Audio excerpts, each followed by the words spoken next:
सरपंच संतोष देशमुख यांच्या हत्येनंतर मुंडेंच्या विरोधात मोर्चे सुरू झाले।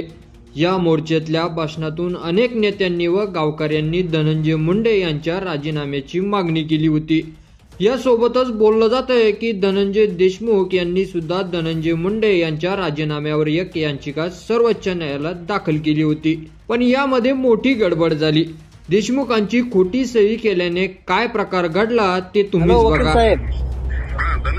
हा बोला।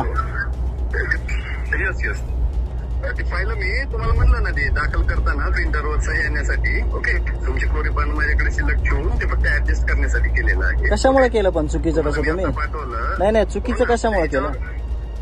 प्रिंटरवर फक्त सही येण्यासाठी केलेली आहे। कशामुळे पण ऐका ना, डुप्लिकेट कशामुळे? मी तुम्हाला ज्यावेळेस काही करायचंय त्यावेळेस तुम्ही मला इन्फॉर्मेशन द्यायला पाहिजे ना, की मी करायला लागलोय फायनल, मला ते वाचून दाखवायला पाहिजे होतं। तुम्ही चुकीच्या पद्धतीनं ऐका ना, माझं ऐकून घ्या, तुम्ही चुकीच्या पद्धतीनं असं करण्यामागचा काय हेतू आहे?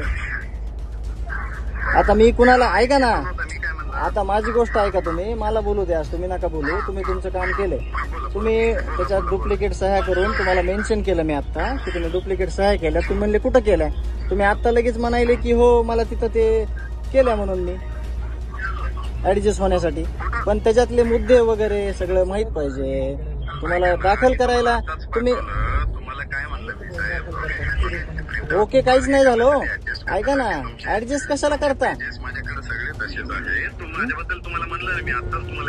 आणि याची ऐका ना, दाखल करताना तुम्ही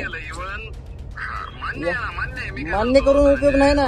माझं म्हणणं आहे का, तुम्ही याचिका दाखल करताना तुमचं काम होतं का नाही? ह्याच्यामध्ये काय काय मुद्दे आहेत, काय घेतले, मग तुम्ही एवढं तुम्ही ऐका ना, हा ना, आणि कसं काय करायचं त्या गोष्टीचं? आता ते मी प्रश्नाची उत्तर देऊ ना? हा नाही तुम्ही काय करा, तपास यंत्रणा अडथळा नेऊन विड्रॉ केलं म्हणायचं, एवढंच तुम्ही हे करा, बाकी काहीच नाही तुम्हाला। ओके एवढंच तुम्ही हे करा। माझ्या छोट्या भावाकडून दाखलच अहो, पण ते उत्तर देण्या सॉरी म्हणून उपयोग नाही, उत्तर देण्यापेक्षा तुम्ही दाखलच करायचं नाही ते।